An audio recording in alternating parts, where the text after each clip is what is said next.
Hello बच्चों, आपका question in figure की A is closed at t बराबर 0 after a long time the potential difference between A and B is 0 the value of R will be ठीक है R1 equal to R2 equal to 1 ohm E1 equal to जो हमारा 3 volt है and E2 equal to 7 volt है E जो है capacitance हमारा 2 micro farad है एंड इंडक्टेंस 4 मिली हेनरी है where R1 and R2 are the internal resistance है of cells E1 and E2 के रेस्पेक्टिवली। ठीक है बच्चों, तो जब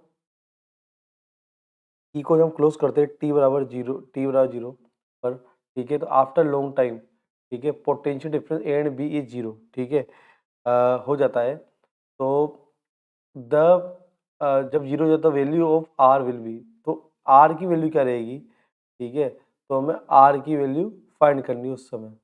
तो बच्चों स्टार्ट करते हैं क्वेश्चन सोल्व करना। After long time, after long time का मतलब ये हुआ, आफ्टर लॉन्ग टाइम मतलब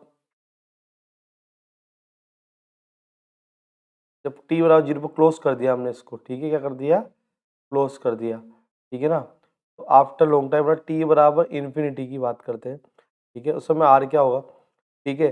तो जब टी बराबर इन्फिनिटी पर जो करंट कैपेसिटर रेजिस्टेंस है हमारा, वहाँ भी क्या होगा, करंट फ्लो करेगा, ठीक है। जब कैपेसिटेंस में करंट फ्लो करेगा तो इंडक्टेंस जो है वो सिंपल वायर की तरह क्या करेगा, हमारा बिहेव करेगा, ठीक है। और क्वेश्चन में दे रखा है ये ए और बी के बीच में पोटेंशियल क्या है हमारा, जीरो, ठीक है।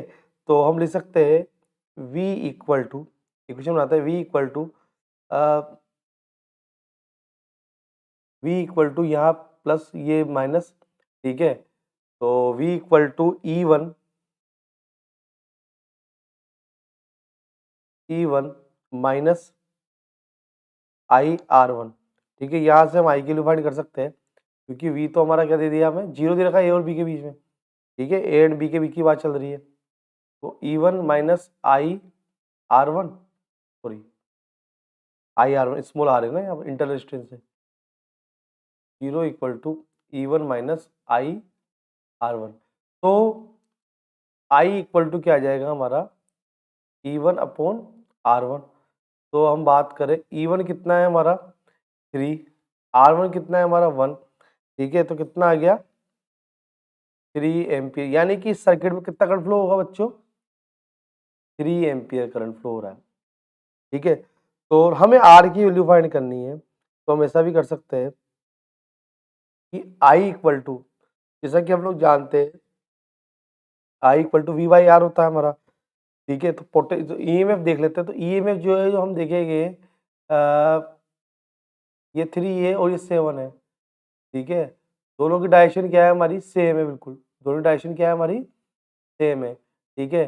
तो इनको हम ऐड कर लेंगे, इसको हम ई1 मान लेते, वो ई2 है, तो ई1 प्लस ई2 आ गया अपॉन, नीचे की बात करें हम, रेजिस्टेंस की बात करें, तो ये कितना हो जाएगा हमारा, ये 3R, ये 4R और 4R, 2R पैरेलल में, 2R हो गया, ठीक है, 2R हो गया। और ये क्या है हमारा आर मतलब 3R प्लस इंटरनल रेजिस्टेंस की बात करें R1 plus R2, value put करते हैं। तो आई की वैल्यू तो हमें 3 निकाल ली, E1 3 प्लस E2 7, ठीक है। ये कितना 3R plus 1 plus 1, R1 R2 1 1 है, तो कितना होगा 2, क्रॉस मल्टीप्लाई कर लेते हैं, आंसर आ जाएगा। तो 9R प्लस 6 इक्वल टू 10, तो R इक्वल टू कितना हो जाएगा 4/9 ओम, और यही हमारा आंसर होगा। तो ऑप्शन देखेंगे, ऑप्शन नंबर सेकंड जो हमारा आंसर था बिल्कुल करेक्ट है। तो hope you understood the solution, all the very best.